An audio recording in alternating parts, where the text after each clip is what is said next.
ابو ذر غفاری رضی اللہ تعالی عنہ کی مثال بھی جو ہے وہ حضرت عیسیٰ علیہ السلام کی مثال ہے.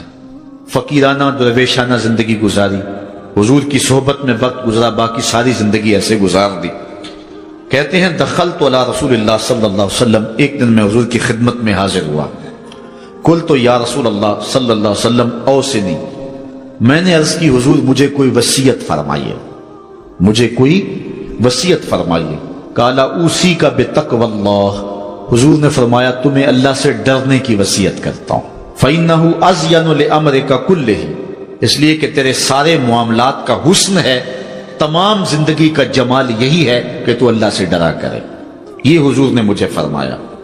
قلت زدنی، میں نے عرض کی حضور یہ عمل ہوگا کوئی اور وصیت فرمائیے. تو حضور علیہ السلام نے ارشاد فرمایا علیک بتلاوت القرآن وذکر اللہ عز وجل فإنہ ذکر لک فی السماء ونور لک فی الارض. فرمایا ایک تو قرآن مجید کی تلاوت کیا کرو، دوسرا ذکر اللہ کیا کرو. آسمان پر اس سے تمہارا ذکر ہوگا اور زمین میں تمہارے لیے باعث نور ہے، تمہیں من میں چراغاں نصیب ہوگا اور تمہارے لیے روشنی ہوگی ان دو کاموں کے کرنے سے. قلت زدنی، میں نے عرض کی حضور اس پہ بھی عمل ہوگا کوئی اور ارشاد فرمائیے. اللہ اکبر. حضور علیہ السلام نے ارشاد فرمایا علیک بطول الصمت، تمہارے اوپر زیادہ خاموشی اختیار کرنا ہے، زیادہ باتیں نہ کیا کرو، لمبی خاموشی رکھا کرو. فإنہ مطردۃ للشیطان وعون لک فی امر دینک، اس سے دو فائدے ہوں گے، ایک تو شیطان بھاگ جائے گا، دوسرا امر دین میں تجھے تقویت ملے گی. زیادہ باتیں کرنے والے کی زبان پھسلتی ہے، غیبت، چغلی، جھوٹ، بہتان، یہ سارے امراض، یہ ساری آفتیں جو ہیں وہ زبان کی ہیں. اس لیے کہا کہ زبان کی حفاظت کرنا، تو زیادہ لمبی خاموشی اور زیادہ لمبا سکوت اختیار کر لینا، اس لیے تجھے دنیا میں بھی فائدہ ہوگا، شیطان بھی بھاگ جائے گا اور تیرے دین میں بھی تجھے مضبوطی ملے گی. قلت زدنی، کہتے ہیں رحمت کا باڑا بٹ رہا تھا، حضور علیہ السلام کے جو ہے وہ منہ سے نور نکل رہا تھا، میں نے جھولی پھیلائی ہوئی تھی. میں نے عرض کی حضور اس پہ بھی عمل ہوگا کچھ اور ارشاد فرمائی. تو آقا کریم علیہ السلام نے ارشاد فرمایا قال ایاک وکثرۃ الضحک فإنہ یمیت القلب ویذھب بنور الوجہ، میں تجھے نصیحت کرتا ہوں کہ تم زیادہ ہنسا نہ کرو، زیادہ ہنسنے سے گریز کرو، اس لیے کہ زیادہ ہنسنے سے ایک تو دل مردہ ہو جاتا ہے اور دوسرا چہرے کا جمال ختم ہو جاتا ہے، چہرے کی روشنی چلی جاتی ہے.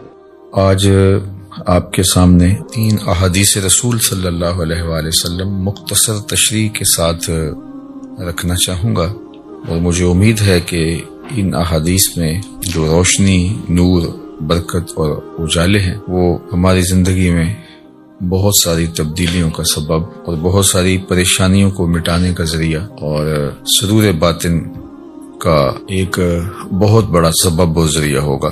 حضرت عبید اللہ بن محسن الانصاری رضی اللہ تعالی عنہ فرماتے ہیں کہ اللہ کے محبوب علیہ السلام نے ارشاد فرمایا من اصبح منکم آمنا فی سربہ، جس نے صبح اس حال میں کی کہ وہ بالکل امن میں تھا، اس کے ماحول میں، اس کے قبیلے میں، اس کے گھر کے اندر چین اور قرار تھا، کوئی ناگہانی آفت نہیں تھی، کوئی ایسی چیز نہیں تھی کہ جو اٹھتے ہی اس کو بے چینی، پریشانی اور دکھ اور تکلیف دیتی، بد امنی نہیں تھی. وہ آرام کے ساتھ اٹھا، سکون اور طمانینت کے ساتھ اس نے صبح کا آغاز کیا. معافن فی جسدہ، اور اس کے جسم کو کوئی بیماری نہیں تھی، اللہ نے اس کو عافیت سے رکھا. وہ صحت کے ساتھ اور امن کے ساتھ بیدار ہوتا ہے. اندہ قوت یومہ، اور اس دن کی ضرورت کا کھانا اس کے گھر میں موجود تھا. یہ تیسری چیز اللہ کے محبوب علیہ السلام نے ارشاد فرمائی فَكَأَنَّمَا حِيزَتْ لَهُ الدُّنْيَا بِحَذَافِيرِهَا، تو فرمایا کہ دنیا تمام تر پہلوؤں کے ساتھ، اپنی تمام تر خوبیوں کے ساتھ، اس کے ہاں جمع ہے، یعنی اس کو پھر کوئی کمی نہیں ہے اگر اس کو یہ 3 چیزیں میسر آ گئیں۔ سب سے پہلی چیز کہ صبح اٹھا تو اس کے گھر میں امن تھا۔ انسان کی بنیادی ضرورتوں میں سے ایک ضرورت امن ہے۔ بد امنی، بے چینی اور معاشرے کے اندر پھیلا ہوا انتشار یہ بہت اذیت ناک ہوتا ہے، اور اگر انسان کو اپنی جان کا بھی خطرہ ہو تو اب مجھے آپ بتائیے کہ باقی چیزیں تمام کی تمام میسر بھی ہوں تو ان سے تلذذ تو حاصل ہی نہیں کیا جا سکتا۔ تو انسان کی بنیادی ضرورت امن ہے، اور پھر اگر صحت نہیں ہے تو ڈھیر ہوں دولت کے تو وہ کس کام کے۔ اور تیسری بات کہ انسان کے پاس صحت بھی ہے اور امن و امان میں بھی ہے، لیکن کھانے کو ایک دن کی روزی بھی نہیں ہے، تو ظاہر ہے پیٹ تو تقاضا کرتا ہے۔ بھوک جب ستاتی ہے تو انسان اس کے لیے بے چین ہو جاتا ہے۔ اب کوئی شخص صبح جب بیدار ہوا تو 3 چیزیں اسے میسر تھیں۔ ایک تو امن و امان کی صورتحال تھی، دوسری چیز ارشاد فرمائی کہ وہ اپنے جسم میں کوئی بیماری نہیں پاتا تھا، خیریت کے ساتھ اٹھا، عافیت کے ساتھ بیدار ہوا، اور تیسری بات ارشاد فرمائی کہ اس کے پاس ایک دن کا کھانا موجود تھا۔ تو فرمایا کہ اس کو دنیا کی کوئی کمی نہیں ہے، وہ شکوہ نہ کرے کہ میرے پاس کچھ ہے نہیں۔ یہ 3 چیزیں مل گئیں تو اللہ نے اس کی جھولیاں بھر دی ہیں۔ آج کا انتظام اس نے تمہارے لیے کر دیا ہے نا، تو کل کا بھی ہو جائے گا۔ آج اگر صحت ہے تو اللہ کل بھی عطا کر دے گا۔ آج اللہ جل شانہ نے امن اس کے لیے میسر فرمایا ہے تو کل کا دن بھی اس سے توقع رکھنی چاہیے کہ ایسے ہی گزرے۔ تو یہ 3 چیزیں اگر میسر ہیں اور پھر بھی انسان شکوے کی زبان کھولے تو وہ اس کو ناشکرا کہا جائے گا، اور اگر کوئی ان چیزوں کے میسر آنے پر اللہ کا شکر گزار ہو اور اس کا سر اللہ کے حضور شکرانے میں جھک جائے تو اللہ اس کو اور زیادہ رحمتوں سے نوازنے والا ہے۔ تو یہ ایک تو اس حدیث میں ہمیں توکل سکھایا گیا، اللہ تعالیٰ جل شانہ پر راضی رہنے کا سبق دیا گیا، خام خواہ ہمیں واویلا کرنے سے منع کیا گیا۔ آپ اپنی سہولت، اپنی طاقت کے مطابق رزق کمانے کے اندر مشغول رہ سکتے ہیں، لیکن اپنے آپ کو اتنا تھکا لینا اس کے لیے کہ زندگی ہی تلخ ہو جائے، یہ کوئی دانش مندی نہیں ہے۔ آج کی تاریخ میں جو ہمارے ساتھ جڑی ہوئی ضرورتیں ہیں ان میں سے بہت ساری ضرورتیں ایسی ہیں کہ جو خود ساختہ ہیں، وہ ہماری ذاتی طور پہ خود ساختہ جڑی ہوئی چیزیں ہیں یا معاشرت نے خود ساختہ چیزوں کا اتنا بوجھ ہمارے اوپر لاد دیا ہے کہ وہ ہمیں کرنا پڑ رہا ہے۔ اگر معاشرہ اللہ کے رسول صلی اللہ علیہ وآلہ وسلم کے بتائے ہوئے طریق کے مطابق سادگی اختیار کرتا ہے اور میانہ روی کے ساتھ وہ زندگی بسر کرتا ہے تو ان حالات کے اندر بھی زندگی تلخ نہیں ہے، لیکن چونکہ ہم دیکھتے ہیں دوسروں کو اور ان کی دولت، ان کا مال، ان کو میسر نعمتوں کے ساتھ اپنا موازنہ کرتے ہیں اور پھر اپنے آپ کو خام خواہ تھکانے لگ جاتے ہیں اور ایک اذیت میں مبتلا ہو جاتے ہیں۔ تو فرمایا کہ جس کو اس حال میں صبح ملی کہ وہ امن و امان میں تھا، اس کے جسم کو کوئی بیماری نہیں تھی اور اس کے پاس اس دن کا کھانا موجود تھا، تو اللہ تعالیٰ نے گویا اس کو دنیا کی ساری نعمتیں عطا کر دی ہیں۔ یہ نصیب ہو گیا تو وہ اللہ کا شکر بجا لائے۔ حضرت عبداللہ بن عمر بن عاص رضی اللہ تعالیٰ عنہ سے مروی ایک روایت جو امام مسلم نے اپنی سند کے ساتھ روایت فرمائی ہے کہ ان رسول اللہ صلی اللہ علیہ وآلہ وسلم قال، اللہ کے محبوب علیہ الصلوۃ والسلام نے ارشاد فرمایا، قد افلح من اسلم، فلاح اس نے پائی جس کو اسلام کا نور نصیب ہو گیا۔ سب سے بڑی دولت جو ہمیں اس دنیا کے اوپر عطا کی گئی ہے وہ ایمان کی دولت ہے، اور سب سے بڑی دولت جو ہمیں آخرت میں عطا کی جائے گی وہ دیدار الہی ہے۔ جو اس دنیا میں اسلام سے ایمان سے محروم رہا تو وہ حقیقی محروم ہے۔ ہوا میں اڑے، چرخ پہ جھولے، دنیا کی ساری مال و دولت کا مالک بن جائے اور عالی منصبوں کے اوپر فائز المرام رہے، دنیا اس کو سلوٹ کرے، عزت وقار کی مسند پہ بیٹھا ہو، دنیاوی اعتبار سے وہ ہواؤں میں اڑتا پھرے، لیکن اگر اس کا سینہ ایمان کے نور سے خالی ہے، کوڑی مول نہیں اس کا، تو سب سے بڑی دولت اس دنیا کے اوپر جو حضرت انسان کو دی گئی ہے وہ اسلام ہے، ایمان کی دولت ہے۔ تو اللہ کے محبوب نے فرمایا قد افلح من اسلم، فلاح اس نے پائی جس کو اسلام مل گیا۔ اللہ اکبر۔ یہاں لفظ جو استعمال کیا گیا ہے وہ افلح ہے، یعنی وہ کامیاب ہوا۔ فلاح کا لفظ جو ہے یہ بہت جامع لفظ ہے اور ہم سب لوگ اس لفظ سے اچھی طرح آگاہ ہیں، شناسا ہیں۔ ہر روز ہمیں ہر نماز کے لیے پکاری گئی اذان میں 2 مرتبہ دعوت فلاح دی جاتی ہے، حی علی الصلاح، حی علی الفلاح۔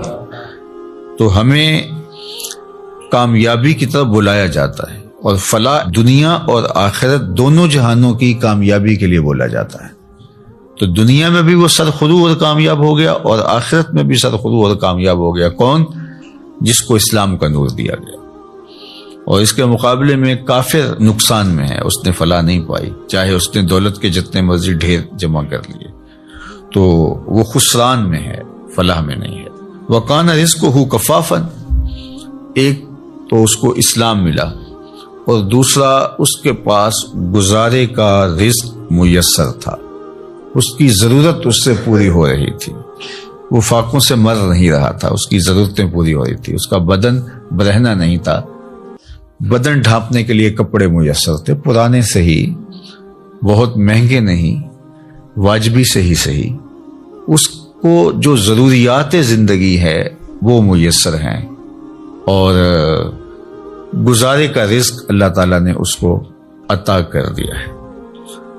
یہ 2 چیزیں، اسلام کی دولت اور گزارے کا رزق۔ اب تیسری بات کیا فرمائی؟ وَقَنَّعَهُ اللَّهُ بِمَا آتَاهُ، اللہ جل شانہ نے اس کو یہ جو عطا کیا ہے اس پر وہ مطمئن ہے، اور اس پر وہ قناعت کرتا ہے، اس پر وہ راضی ہے کہ مالک تو نے مجھے جس حال میں رکھا ہے میں واہ خوش ہوں اس پر۔ اللہ اکبر۔ تو ایسا شخص کامیاب ہو گیا، یعنی ایمان کا نور نصیب ہے، اسلام کی دولت میسر ہے، اور ضرورت کی روزی اس کو نصیب ہو جاتی ہے، اور اس پر وہ راضی بھی ہے، اس پر وہ قانع بھی ہے، خوش ہے کہ مالک میں تیری تقسیم پہ راضی۔ اللہ سے زیادہ کی اگر وہ طلب کرے اور کوشش اور سعی کرے تو شریعت اس سے بھی نہیں روکتی، لیکن جتنا اس نے عطا کر رکھا اس پہ بھی تو راضی رہے، اس پہ بھی تو خوش رہے۔ اگر نہیں خوش رہے گا تو کیا کرے گا؟ اللہ نے تو جو مقسوم اس کے لیے کیا ہے، جو لکھا ہے وہی ملے گا اس کو، تو اب وہ الٹی چھلانگے بھی لگائے تو کچھ نہیں کر سکتا۔ تو وہ کوشش کرے، اللہ سے دعا مانگے، اس کی ضرورتیں بڑھ رہی ہیں تو وہ کہے مالک میری ضرورتیں بڑھ رہی ہیں تو مجھے اس کے لیے اپنی جناب سے رزق بھی وسیع عطا کر دے، تو اس میں کوئی حرج نہیں ہے، اس کے لیے اپنے کام کو، کاروبار کو پھیلانے کی سعی کرے، کوشش کرے، لیکن اپنے اوپر مسلط نہ کر لے۔ یہ اس کے ذہن، دل، دماغ میں ہونا چاہیے کہ مالک جہاں تو مجھے رکھے گا میں رہوں گا وہاں راضی، لیکن تو کرم کر کے مجھے اور زیادہ عطا کر دے۔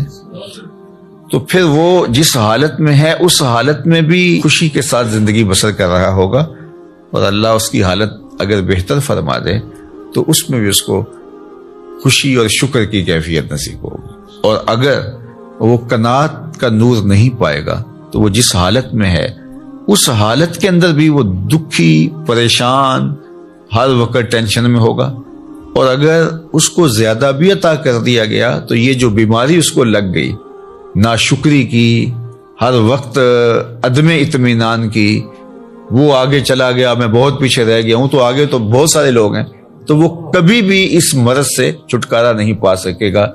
وہ کروڑ پتی بھی ہو جائے گا، ارب پتی بھی ہو جائے گا، لیکن اس کے نفس کی کمینگی ختم نہیں ہوگی۔ تو نفس کی کمینگی یہ انسان کو توڑ کے رکھ دیتی ہے۔ حضرت فضالہ بن عبید الانصاری رضی اللہ تعالیٰ عنہ فرماتے ہیں کہ انہ سمع رسول اللہ صلی اللہ علیہ وآلہ وسلم یقول، میں نے حضور علیہ الصلوۃ والسلام کو فرماتے ہوئے سنا تھا، طوبی لمن ہدی الی الاسلام، جس کو ہدایت اسلام نصیب ہوئی اس کو مبارک ہو۔ ایک تو طوبہ سے حضور نے مبارک دی، اور شارحین نے لکھا ہے کہ طوبہ جنت کا درخت بھی ہے، تو حضور نے فرمایا اس کو جنت کا وہ درخت نصیب ہوگا۔ اور جنت کا درخت کوئی ان درختوں کی طرح تھوڑا ہے کہ ایک جگہ پہ ہو اور تھوڑا سا سایہ ہو۔ جنت کے درختوں کے اتنے لمبے اور گھنے سائے ہیں کہ سواری کے اوپر بیٹھ کے کوئی چلے 500 سال تک چلتا رہے تو سایہ ختم نہ ہو۔ تو جس کو جنت میں ایک درخت بھی مل گیا تو اس کو جاگیریں مل گئیں، اللہ اکبر، اور جس کو پھر باغات ملیں گے تو اس کی پھر کیا نعمتیں ہیں۔ تو حضور نے فرمایا طوبہ، یعنی ایک تو اس کو جنت کا درخت طوبہ نصیب ہو، یا پھر اس کو مبارک ہو، لمن ہدی الی الاسلام، جس کو ہدایت اسلام دی گئی، وکانا عیشہ کفافن، اور اس کی زندگی کفایت کی تھی، جو ضرورت تھی اس کی وہ ہی پوری ہو رہی تھی، بس گزارا ہو رہا تھا، محتاج نہیں ہوا تھا، کسی کے آگے ہاتھ پھیلانے کی نوبت نہیں آئی تھی، لیکن بہت زیادہ بھی نہیں تھا، بس گزر اوقات ہو رہی تھی۔ وَقَنَّعَ، اور اس پہ وہ مطمئن بھی تھا۔ یہ مطمئن ہونا اوقع ہے، چونکہ جس حالت میں وہ رکھے اس حالت میں تو رہنا پڑے گا ہی، وہ کیا کرے گا، لیکن اس حالت میں رہ کے اس پر مطمئن ہونا، اصل یہ وہ چیز ہے کہ بندہ کہے کہ مالک میں تیرے اوپر راضی ہوں۔ اور اگر کوئی بندہ اللہ کی اس تقسیم پہ، اس کے دیے گئے پہ راضی ہو جاتا ہے، تو اللہ کے محبوب کا ایک اور فرمان ہے جو سیدنا علی المرتضیٰ رضی اللہ تعالیٰ عنہ سے مروی ہے کہ جو اللہ کے دیے گئے تھوڑے رزق پہ راضی ہو گیا، اللہ کے محبوب فرماتے ہیں اللہ اس کے تھوڑے عملوں پہ راضی ہو جائے گا، کہ بندے تجھے ضرورت بھی تھی اور پھر بھی تو میرے دیے پہ راضی ہو گیا، تھوڑے پہ راضی ہو گیا۔ دیکھو اللہ کے ہاں کیا کمی ہے، تھوڑا دے دے یا زیادہ دے دے، لیکن اگر وہ تھوڑا دیتا تو وہی جانتا ہے کیوں دیتا ہے، اور اگر وہ زیادہ دیتا ہے تو وہی جانتا ہے کیوں دیتا ہے۔ بعض اوقات ایسے لوگوں کو اتنا فراواں مال دیا ہوتا ہے کہ بندہ کہتا ہے کہ یار اس کو اتنا مال ہو، اس کو پتہ بھی نہیں ہوتا، نہ اس کے پاس کوئی فہم ہوتا ہے، نہ اس نے کوئی منصوبہ بندی ہوتی ہے، تو وہ جس طرح چھت پھاڑ کے دینے والا معاملہ ہوتا ہے۔ اور بڑے بڑے ملازمین اس کے آگے پیچھے ہو رہے ہوتے ہیں، وہ کسی کام کا آدمی نہیں ہوتا۔ میاں صاحب نے کہا تھا بے وقوفاں دے نوکر ویکے دانش مند سیانے، تو بڑی دولت دے دیتا ہے۔ اور بعض بہت پڑھے لکھے، سمجھدار، معاملہ فہم، لیکن بیچارے بمشکل اپنا گھر چلا رہے ہوتے ہیں۔ اب یہ اس کی تقسیم ہے۔ ہاں اگر قناعت مل گئی، شکر گزاری کا جذبہ مل گیا، وہ جس کو زیادہ دیا اس کو بھی اور جس کو کم ملا اس کو بھی، تو پھر اللہ کی طرف سے کامیابی ہے، وہ پھر فالح ہے۔ چونکہ اگر وہ یہ جذبہ دے دے تو پھر گزارے کے رزق پر بھی قناعت، اللہ پہ راضی رہنے کا جذبہ اور توفیق بہت بڑی سعادت ہے۔ اور اگر یہ نور نصیب نہ ہو قناعت کا اور اللہ پہ راضی رہنے کا، تو پھر کروڑوں اربوں کے باوجود بھی انسان ناشکرا ہی رہتا ہے۔ وہ کہتا ہے نہیں بس چل ہی نہیں رہا جی، آج کل ہیں ہی بہت مشکلات۔ میں ایک دفعہ ایک سفر پہ تھا تو ایک شخص مجھے ملا، کوئی تقریب تھی، اس کے بعد مسافہ کرتے ہوئے تو جس طرح ایک روٹین کے ساتھ کیا حال ہے، کیسے ہیں، تو اس کے کپڑے کچھ پھٹے ہوئے تھے، لوگ مل رہے تھے، تو میں ہر ایک سے پوچھ رہا تھا کیسے ہیں جناب، کیسی طبیعت ہے۔ تو میں نے جب اس سے پوچھا تو اس نے کہا اللہ کا بڑا کرم ہے۔ جب ہاتھ اٹھایا تو یہاں سے اس کی قمیض پھٹی تھی، لٹک رہی تھی، تو اس کے اس انداز سے میں رک گیا اور میں اس کو کہا کہ آپ مجھے دوبارہ ملیے گا، جب لوگوں سے ملاقات ہوگی تو پھر میں نے کہا اور سنائیں کیسے ہیں، تو کیا کر رہے ہیں، تو وہ کہنے لگا کہ میرے پاس 6 کنال زمین ہے، اس میں تھوڑی سی کاشت کر لیتا ہوں، اور اس زمین سے میں نے 10 مرلے جگہ مسجد کے لیے وقف کی ہے اور میں خود مسجد بنا رہا ہوں. بس آپ دعا کریں کہ اللہ کا گھر بن جائے. وہ تھوڑا تھوڑا کماتا ہوں, کچھ بچوں کو دیتا ہوں, اور کوئی بچتا ہے اور کوئی اور بھی اگر تعاون کرتے تو اس کی مہربانی, ورنہ میرا عزم ہے کہ اس کو بنانا ہے. تو وہ کوئی عالی شان دنیاوی اعتبار سے تو نہیں بنے گی, لیکن جیسے بھی تو میری بس آرزو ہے کہ میں زندگی میں مسجد کو مکمل ہوتا دیکھ لوں بس. اب اس نے ہاتھ کھڑا کیا تو یہاں سے پھٹی ہوئی قمیض لٹک رہی تھی, لیکن ایسے ہاتھ اس کا, اللہ کا شکر ہے. میں کہتا ہوں یہ شہنشاہوں کو بھی نصیب نہیں ہے. جو چین کی نیند اس سے آتی ہوگی کسی اور کو آ سکتی ہے. تو اللہ پہ اگر آپ راضی رہنا سیکھ جائیں تو پھر جس حالت میں ہوں گے تو اللہ آپ سے راضی ہو جائے گا. اور اگر نہیں سیکھیں گے تو اربوں خربوں کے بعد بھی وہ بعض کروڑ پتی ارب پتی ان سے رواجن ہی پوچھتے ہیں جناب کیسے حال ہے, وہ کہتے ہیں چل ہی رہا ہے, اور وہ کہتے ہیں اللہ کا فضل ہے. تو اس کے چہرے کے اوپر پھیلی ہوئی خوشی, اس کی جو باڈی لینگویج ہے وہ بتا رہی ہے کہ یہ شخص کتنا خوش ہے اپنے رب پہ, اور دوسرے کی باڈی لینگویج بتا رہی ہے کہ یہ کروڑوں اربوں کمانے کے باوجود, حالانکہ جب مہنگائی ہوتی ہے حالات تلخ ہوتے ہیں تو ان لوگوں کی اور چاندی ہو جاتی ہے, لیکن وہ کہتا ہے بس چل ہی رہا ہے, یعنی اس کی آواز ہی نکلی چل ہی رہا ہے. تو اس لیے اللہ پہ راضی رہنے کا مزاج پیدا کریں. اس نے یہ تھوڑا کیا کہ ہمیں زندگی دے دی, اس کا یہ تھوڑا کرم ہے کہ اس نے ہمیں صحت عطا فرمائی, اس کا یہ کتنا کرم ہے کہ اس نے ہمیں اسلام کا نور اور جمال عطا کیا.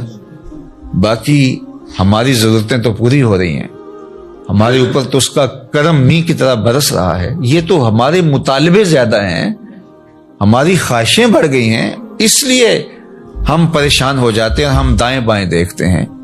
دیکھیے جو جانور ہیں ان کو جتنا دانہ چاہیے ہوتا ہے, جتنا چارہ چاہیے ہوتا ہے, یا گوشت خور جانور ہیں ان کو جتنا چاہیے ہوتا ہے روز اتنا لیتے ہیں اور مطمئن, اور اپنی کچھار میں, اپنے گھونسلے میں, اپنے گھر میں چلے جاتے ہیں, بات ختم. انسان کے لیے مسئلہ یہ ہے کہ یہ جمع کرنے کے چکر کے اندر پریشان ہو گیا ہے. دنیا کے اوپر صرف دو مخلوقیں ایسی ہیں جو رزق جمع کرتی ہیں, ایک انسان, دوسری چیونٹی. اس کے علاوہ جتنی بھی مخلوقیں ہیں, چاہے وہ پانی کی ہیں, وہ مخلوقیں خشکی کی ہیں, ہواؤں میں اڑنے والی ہیں, کوئی اپنا رزق جمع نہیں کرتا. ہم کتنا کھاتے ہوں گے, لیکن یہ ہاتھی کتنا روز کھاتا ہے. بڑی مچھلیاں, وہیل مچھلیاں ہیں, یہ اتنا کھاتی ہیں ٹنوں کے حساب سے, اور اللہ اس پانی میں ان کے لیے وہ میسر فرما رہا ہوتا ہے. یہ ہنس پرندہ جو ہے یہ خالص سچے موتی کھاتا ہے, اور دنیا کے اندر لاکھوں کروڑوں ہنس پائے جاتے ہیں, اور اللہ روزانہ پیٹ بھرنے کے لیے ہر ایک کو سچے موتی فراہم فرماتا ہے. تو ہم تو خام خواہ پریشان ہو گئے. ہاں ہمیں سائی کرنے کا کہا گیا ہے, محنت کرنے. وہ پرندہ بھی اڑ کے جاتا ہے, شیر بھی اپنی کچھار سے نکل کے شکار کرتا ہے, سائی وہ بھی کرتا ہے. تو اللہ جل شانہ ہمیں قناعت کا نور عطا فرمائے, اور اس نے ہمیں جس حالت میں رکھا ہے اس میں کامل مکمل اطمینان عطا کرے, ہماری ضرورتوں کو اپنے فضل سے پورا فرمائے. اور اس معاشرے کے اندر جس طرح معاشرتی نظم بن گیا ہے تو ہماری کچھ مجبوریاں ہیں. کسی نے بیٹیوں کی شادیاں کرنی ہیں تو ظاہر ہے کہ وہ چاہے بھی کہ میں بالکل سادگی سے کروں, لیکن ادھر سے مطالبے اور بہت کچھ ہیں, ہم اچھی طرح اس کو سمجھتے ہیں. تو اللہ اپنے کرم سے ہمارے لیے آسانیاں پیدا کرتے ہیں. لیکن جو بات کہنے کی ہے وہ یہ ہے کہ اگر یہ ساری ضرورتیں ہمارے ساتھ جڑی ہوئی ہیں اس معاشرت میں رہنے کی وجہ سے, تو وہ پورا کرنے کی کوشش ضرور کریں, لیکن اس دل کو قناعت سے خالی نہ ہونے دیں. اللہ سے جو اطمینان ہے اس کو کبھی ضائع نہ ہونے دیں. باقی یہ اگر ضرورتیں بڑھ گئی ہیں تو یہ معاشرے نے بڑھائی ہیں, ہماری ضرورتیں وہ پوری کر رہا ہے. اور ہم جو کہتے ہیں ہم پیچھے رہ گئے, تو ہم کچھ لوگوں کو آگے دیکھ کے کہہ رہے ہیں کہ ہم پیچھے رہ گئے, ورنہ ہماری ضرورتیں وہ پوری کر رہا ہے. اور اس پر اللہ کے محبوب علیہ الصلوۃ والسلام نے ایک بڑی خوبصورت ایک بات ارشاد فرمائی, انظروا الی من هو اسفل منکم, فرمایا اپنے نیچے دیکھو. نیچے دیکھنا شروع کر دو گے تم سکون میں آ جاؤ گے, اور جب آپ اوپر دیکھو گے تو آپ جہاں بھی چلے جاؤ گے تو کوئی اور اوپر ہوگا, تو اس کو دیکھو گے تو آپ کہو گے کہ میں پیچھے رہ گیا ہوں. حتیٰ کہ وہ جو دنیا کے ٹاپ 10 لوگ ہوتے ہیں دنیا کے 10 امیر ترین لوگ، تو وہ بھی جو آگے والا ہوتا ہے اس کو دیکھ رہے ہوتے ہیں کہ میں ان میں بھی جو ہے وہ ٹاپ پہ آ جاؤں، اور جو آخری والا ہوتا ہے جو سب سے دنیا کا امیر ترین کہلاتا ہے تو وہ بھی کوشش میں لگا ہوتا ہے کہ اگلے سال جب یہ فہرست بنے تو میں کہیں پچھلے نمبر پہ نہ آ جاؤں۔ تو یہ دوڑ اس لیے لگی ہوئی ہے، اور پیسے اتنے ہیں کہ شمار بھی نہیں ہے، دولت اتنی ہے کہ پتہ بھی نہیں ہے کہاں کہاں پڑی ہوئی ہے۔ تو اطمینان دولت میں نہیں ہے، اللہ پر راضی ہو جانے میں اللہ تعالیٰ جل شانہ دارین کی ساتھ نے عطا کرتا ہے۔ بارگاہ ازدی میں دعا ہے کہ اس ماہ منور کی برکتیں اللہ ہماری زندگیوں میں اتار دے۔